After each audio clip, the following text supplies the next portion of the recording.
வணக்கம். இன்றைக்கி ஜானூஸ் கிச்சனில் துவரம்பருப்பு தோசை செய்யலாம். இதை செய்கிறதுக்கு நான் 1 கப்பு துவரம்பருப்பு எடுத்திருக்கேன். அதே கப்பில் 1 கப்பு இட்லி அரிசி எடுத்திருக்கேன். இதை நல்லா கழுவிட்டு இது கூட 2 வரமிளகாய் போட்டு ஒரு 3 மணி நேரத்துக்கு ஊற வச்சுக்கிறேன். 3 மணி நேரம் கழித்து இது எல்லாத்தையும் ஒரு மிக்ஸி ஜாரில் மாற்றிட்டு இது கூட இன்னும் கொஞ்சம் இன்க்ரீடியன்ட்ஸ்லாம் சேர்த்து இதை மாவாக அரைச்சி எடுத்துக்கலாம். நான் இது கூட 1/4 டேபிள் ஸ்பூன் சீரகம், 1/4 டேபிள் ஸ்பூன் பெருஞ்சீரகம், கொஞ்சமாக பெருங்காயம் போட்டிருக்கேன்.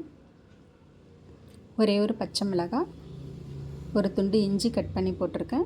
ஒரு 4-5 சின்ன வெங்காயம் போட்டிருக்கேன். கொஞ்சம் கருவேப்பிலை, கொஞ்சம் கொத்தமல்லி. இந்த மாவு அரைக்கிறதுக்கு தேவையான அளவு உப்பு இப்போவே சேர்த்துக்கிறேன். ஒரு சிட்டிகை மஞ்சள் தூள் சேர்த்துருக்கேன். மிளகு போட மறந்துட்டேன். ஒரு 1/4 டேபிள் ஸ்பூன் மிளகு போட்டுக்கிறேன். இதெல்லாம் ஸ்மூத்தாக தோசை மாவு பதத்துக்கு அரைச்சிக்கலாம்.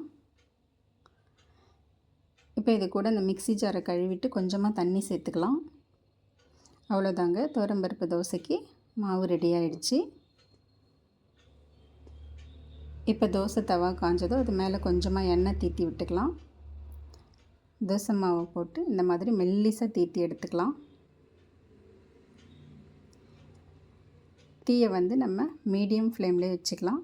மேலே கொஞ்சமாக எண்ணெய் ஊற்றிக்கிறேன். இந்த மாவு ரெடி பண்ண பிறகு இது புளிக்க வைக்கணும்லாம் அவசியம் இல்லை. மாவு அரைச்சி உடனே செஞ்சிடலாம். மீடியம் ஃப்ளேம்லேயே வச்சு கொஞ்சம் செவந்த பிறகு திருப்பி போட்டுக்கலாம்.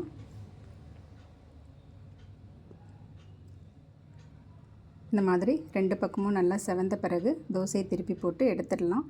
அவ்வளோதாங்க, துவரம்பருப்பு தோசை ரெடி ஆகிடுச்சு. இது ரொம்ப டேஸ்ட்டாக இருக்கும். இது கூட எந்த சட்னி வேணாலும் வச்சு சாப்பிட்லாம். வெங்காய சட்னி, தக்காளி சட்னி, தேங்காய் சட்னி எல்லாமே நல்லாயிருக்கும். நான் இன்றைக்கி இது கூட தேங்காய் பொட்டுக்கடலை சட்னி வச்சு சர்வ் பண்ணியிருக்கேன். இது ஈவினிங் டைம்லேயோ இல்லை நைட் டைம்லேயோ டிஃபனாவோ டின்னராகவோ செஞ்சு சாப்பிட்லாம். தேங்க்ஸ் ஃபார் வாட்சிங்.